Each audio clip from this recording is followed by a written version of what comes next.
Tak ahoj faninky, hlásím se z Lužické sedmičky.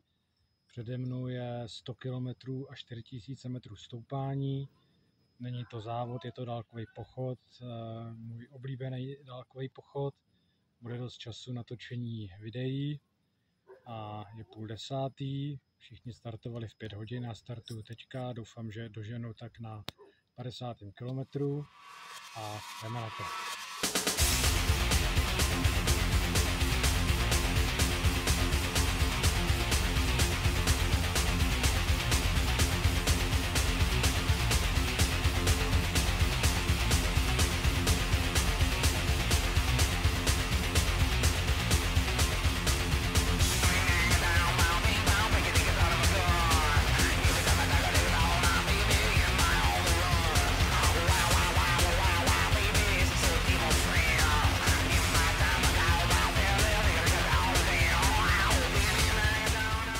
Takže ahoj faninky, nevím, jestli je něco vidět.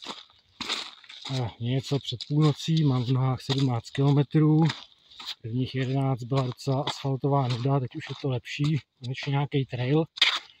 Šplhám na první kopec, na Popovu skálu. Ze všech těch vrcholů je tohle asi ten nejlehčí, lehká rozcvička. A pak mě čeká Likendorf a Vost.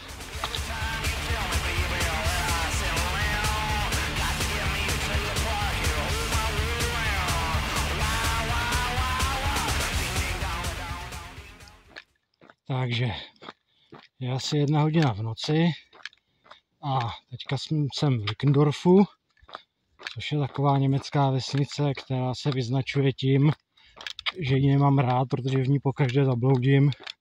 Kdykoliv tady vedla trasa, tak jsem zakufroval. Dokonce i když jsem si pořídil konečně smartphone s GPS-kou a mapama, myslel jsem si, že už se nemůže nic stát, tak jsem stejně zakufroval, protože jsem neměl stažený mapy Saska.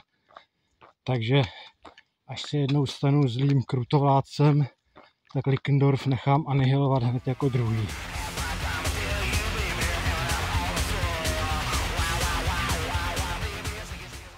Tak, doplnil jsem vodu, co nám tady organizátoři nechali. A teďka stoupám na pořádný kopec, na Hvozd. Z Hvozdu je krásný výhled. Nevím, jestli něco bude vidět takhle uprostřed noci. Ale před chvílí jsem měl z úbočí pěkný výhled, byl vidět ještě, jak svítí do noci do krajiny, tak to bylo super. Tady tenhle výstup je asi můj nejneoblíbenější z celé trasy. Z druhé strany je to na Hvozd docela v pohodě, ale z téhle strany mi to nikdy nechutnalo. Ale snad to nějak půjde. Fyzičku mám a za sebou mám teprve 26 km, takže síly ještě jsou.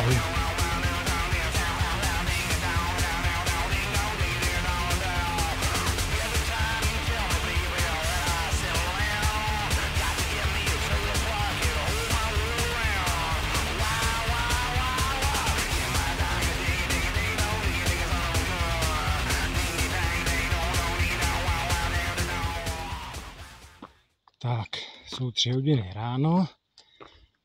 V nohách mám nějakých 3-4 km a přede mnou je nejvyšší vrchol z celé trasy a nejvyšší vrchol Lužických hor Luž. Většinou se tak výhružně tyčí nahoru a vypadá to strašně, ale nebývá ten výstup zase tak těžký, jak to vypadá.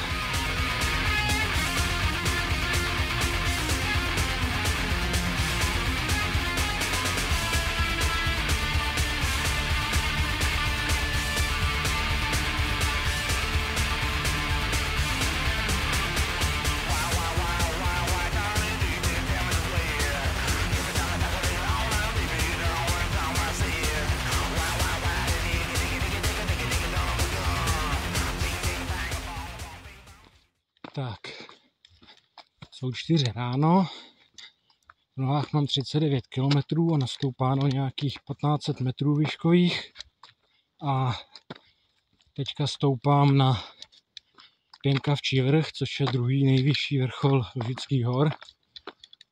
Výstup to bude snadný, Cesta je mírná, žádný velký stoupák, žádný velký převýšení a na vrcholu není nic zajímavého k vidění, žádný stavby, žádný kameny,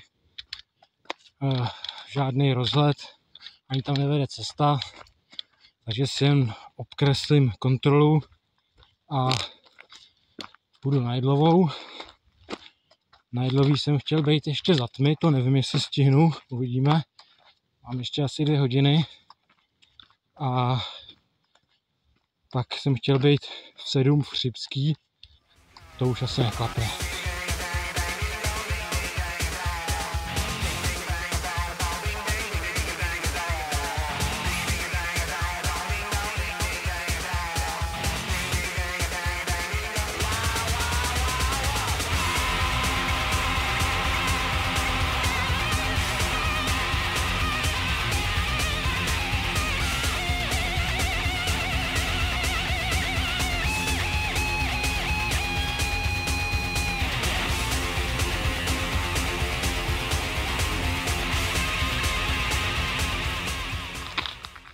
Tak, ahoj faninky, je něco po 5. hodině, mám 46 km a zahajuji výstup na Jedlovou. Bude to strmý kopec, ale to půjde. Na Pěnkavčím vrchu jsem měl trošku krizi, ale asi to byla krize spíš jako glykemická. Snědl jsem nějaký lepkavý bonbony, nebo co to bylo. Už je to zase dobrý, akorát jsem celý lepkavej. Postupně předbíhám lidi, co vyrazili v těch 5 a jdou pomalejc. Na chvíli jich mohl potkávat nějaký lidi, myslím, co šli proti směru, protože ten pochod se dá jít oběma směry, ten okruh. A vlastně koho to nebaví ta trasa, co šel jeden rok, tak si může příští rok dát opačným směru a zažít to, co viděl za světla, za tmy a naopak. Akorát ta Jedlová, to je za tmy v obou směrech vždycky. A tak se o to snažím i já, abych tady byl ještě za tmy.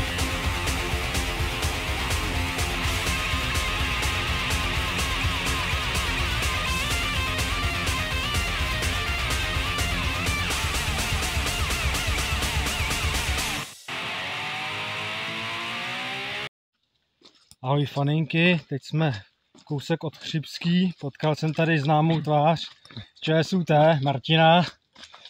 Tak, jak to jde? No já se těším na snídani. Jo. Kousek, pomiju rohy a jazdím na snídani. Jo, Martin tady jde ještě speciální bonusovou akci Lužický mazel, kde se tady musí dělat různé trhlé kousky, jako umýt si nohy v jezírku, v případě se tam umýt celý. A líst ještě někam, fotit se a tak. Tak tohle jsem si nechal letos ujít, ale zvažuju, že příští rok do toho půjdu taky. A tak koupal to je škoda vynechat, ale pod tím klíčem. Nevzal jsem si ručník a nedopadlo by to asi. A já myslím, že při tvé rychlosti uschneš hned? No, nevím, jestli ty nohy by úplně uschly. Tak, máme tady dalšího hosta naší reportáže, to Sisel. Tak. Jasně, ale přistihl zrovna v slabý chvilce. Já myslím, že po 50 kilometrech už mají slabou chvilku asi úplně všichni. Tak, jak se cítíš? Cítím se, jo, tak jsem se cítil líp, ale jde to jdu. A teď očekávám... Já se cítím dobře. To je dobře, čau. Tak, teď potkáváme lidi v protisměru, tady jsou najednou davy. Ahoj. A očekávám netrpělivě těch štěpských vodopádů, kde si smočím nohy. Jo, tady všichni jdou toho mazla, to musím příští rok fakt taky. Jo, mazel je jako... Dobře. Ale nevím, jestli si nechce na ty vrcholy ještě, co tam jsou navíc. Ještě jako na malou Chřibskou si zběhnout. Už mi přijde jako, nevím, jestli je to jako vymazlený dostatečně. A to je součást toho mazla, nebo? Jo. Já jsem toho mazla ani nezkoumal letos. No, možná příště. A očekáváš teda, že to dokončíš dneska? Jo, netroufám si předjímat, ale vzhledem k tomu, že jdu s Jirkou a ten to 100% dokončí, tak je šance, že mě utáhne. No. Tak, super. Tak budu držet palce, ať se to podaří. Díky. Tak, ahoj faninky. Do Chřibský jsem to nakonec stihl do 7 hodin. I když jsem se zdržel točením videí, tak to klaplo těsně. Tak jsem se trošku zdržel v Chřibský. Musel jsem jít dokoupit nějaký zásoby jídla Vietnamcům.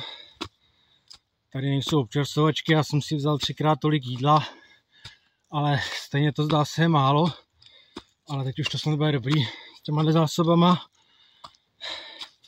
Taky jsem tam měl dropback, tak jsem si vzal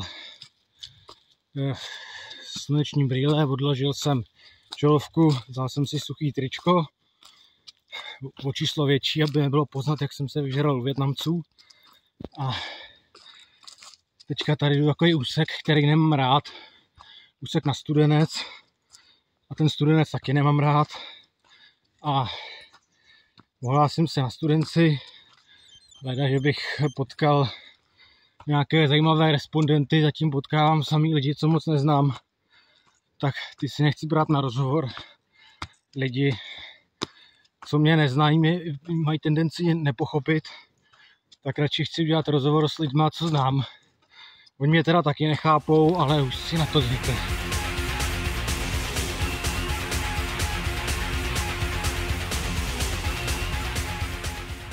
Tak ahoj faninky, stoupáme na Studenec. Žádný zajímavý respondenty jsem nenašel, nepotkal jsem skoro nikoho, už se to asi rozkřiklo, že tady dělám rozhovory s lidma a všichni se před mnou schovávají. Měl jsem udělat rozhovor s Arturem, který vyhlásil, že bude nejmladší člověk, který kdy ušel celou Lužickou sedmičku, celou 100 km trasu. Ten, když se to dozvěděl, že s tím chci dělat rozhovor, tak radši vůbec nevyrazil a předstírá angínu s antibiotikama. A ahoj. Čau. Potkal jsem nějaký tady lidi. Ale úplně největší ztráta je, že nemůžu natočit rozhovor s ředitelem závodu, teda ředitelem pochodu, on to slovo závod nemá rád, ředitelem pochodu Lukem, a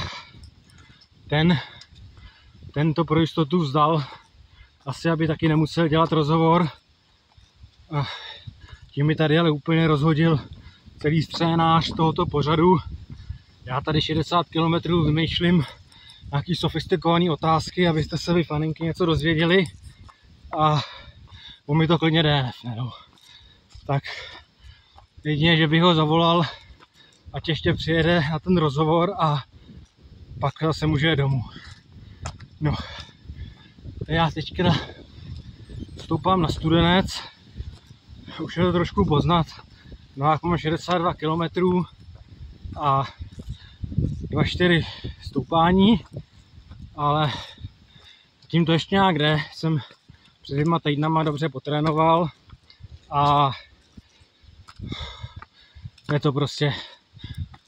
A kdo by měl někde jako problémy s dokončením Lužické sedmičky, tak tady je jeden tip zdarma od zkušenějšího borce. Prostě kupte si letenku do Chamonix, dejte si tam okruh, nebo pokud jste méně zdatní běžci, půl okruh kolem Mont Blancu, a ta Lužická sedmička to už pak bude úplně v pohodě.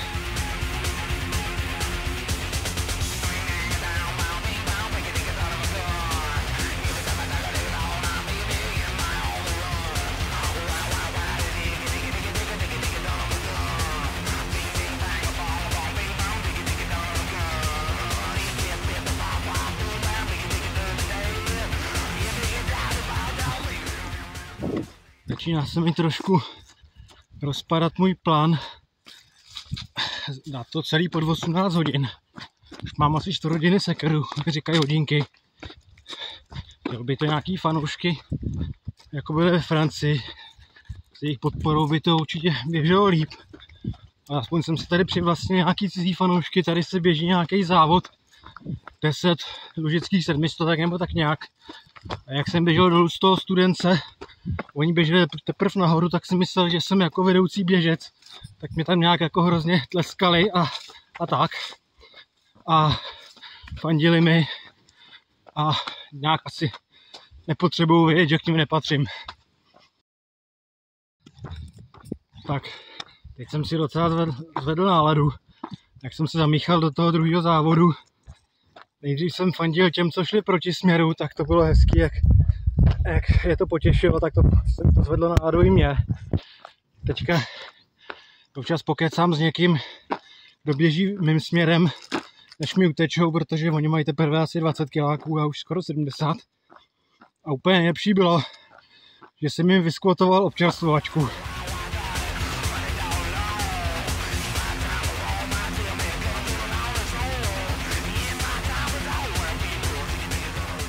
Tak ahoj faninky. Teďka byl fakt skvělý úsek. Běhajte lidi z toho závodu. Chytil jsem se jednoho běžce, se kterým se znám z Loučení. A běželi jsme spolu 5 kilometrů. Vyjecoval mě fakt k velikému tempu. Nevěřil bych, že s tolika kilometrama v nohách poběžím takhle rychle. To bylo moc fajn, že mě táhl. Stlačil jsem pěkně čas. Bohužel muselo to skončit předčasně, protože se ukázalo, že on se mnou běží po naší trase, ale jejich trasa měla už dávno někde odbočovat. Ale snad se mu to podaří dohnat.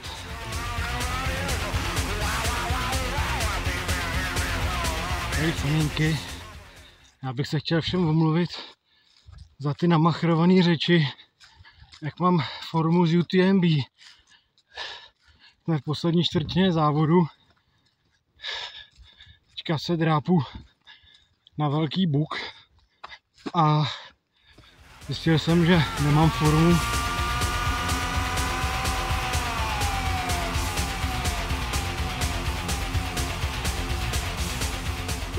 Velký buk za mnou, zbývají poslední 3 kopce. Jeden z nich je Klíč, majestátní vrchol, který se tyčí. To zkusím otočit, jestli bude vidět. Tak, tamhle to je Klíč. Z Klíče krásný výhled ve dne i v noci. A teď se ho chystám dobít. Pak už budou jenom dva malý brdky.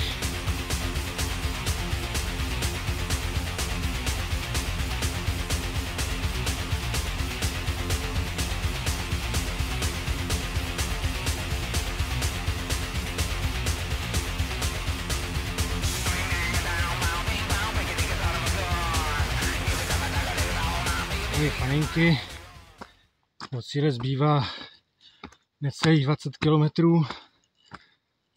asi 560 metrů stoupání. Teďka stoupám na poslední velký krpál, Klíč, kopec vysloveně nádherným kruhovým rozhledem. A až vyjdu nad hranici lesa, tak to asi začne pořádně pražit. Zatím jsem celkem ve stínu. Už nepotkávám nikoho, ani běžce, ani chodce od nás, jenom nějaký turisty. Náskok na vysněný čas se trošku stenčil, ale pořád mám přes půl hodiny. Tak jestli nebude krize nějaká velká, tak snad to tam narvu.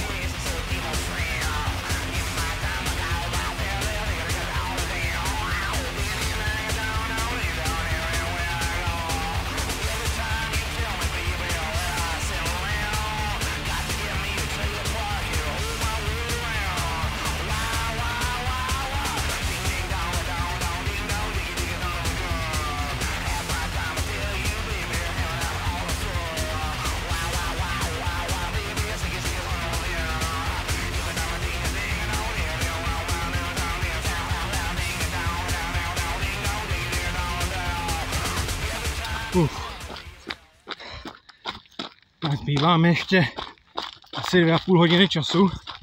Teď mám nějakých 13 km a 2 kopce. Teď mě zdržel takový úsek, kde byl neběhatelný terén. Pak takový fakt šílený přechod přes silnici, že se tady přebíhají železniční tratě, na to už jsem si zvyk, ale tohle převinutí silnice bylo teda nejhorší. Jedno z nejhorších míst, co jsem v ultra trailu zažil. Auta jezdí jedno za druhým a je těžký tam vůbec najít nějakou skupinu, kudy přeběhnout, ale já jsem to nějak přeběh a už pokračuju, síly už nejsou, ale chci to nějak urvat, tak když by to dopadlo.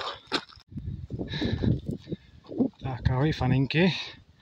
Tamhle v dálce vykukuje kopec, který všichni jistě znáte, protože to je určitě nejznámější a nejpopulárnější kopec v této zemi. Viděl jsem lidi, jak se ho dávají na trička a mají ho na vlajkách a placky na baťohy a tak. To samozřejmě ortel. A dokonce jsem potkal nějakýho borce, který to má vytetovaný, akorát tu nadmořskou výšku nějak udělal blbě. Podle mě to musí mít mnohem víc než 88 metrů. No a říká si, že každý správný Čech chodí na ortel a proto tam vede i trasa tohohle závodu, teda pochodu. A tak tam jdu i já. Ty vole faninky, už chápu, proč ten ortel všichni tak kritizujou. Jako kdyby to bylo na mě, jak já bych to zakázal a zrušil hnedka, to je jasný tady. Tady je to hrozný krpál a suťový pole a vůbec se nedivím, že tady kdysi stávala šibenice, protože teda já mám chuť si to tady hodit taky.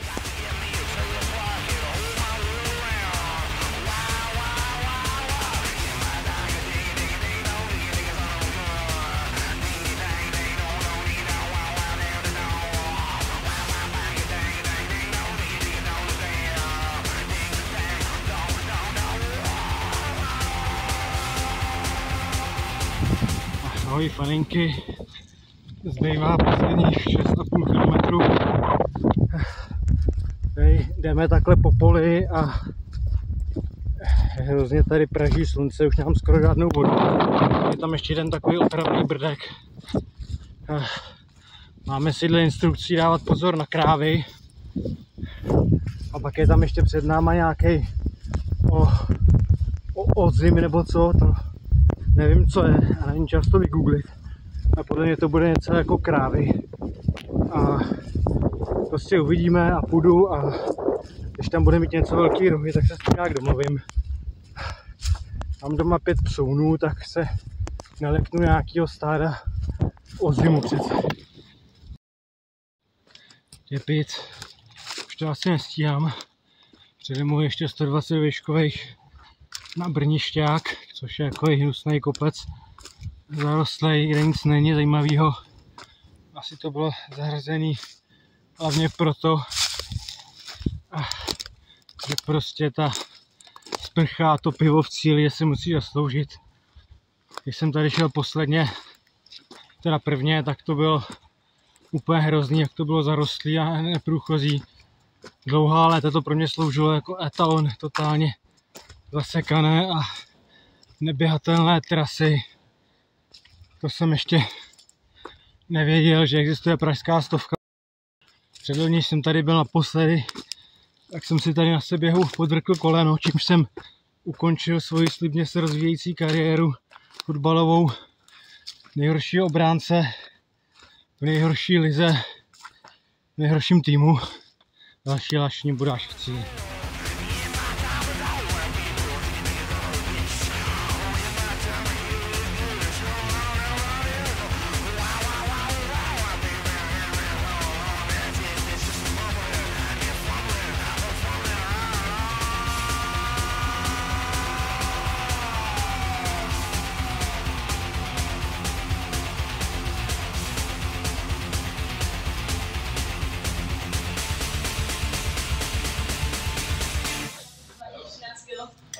Ty píču.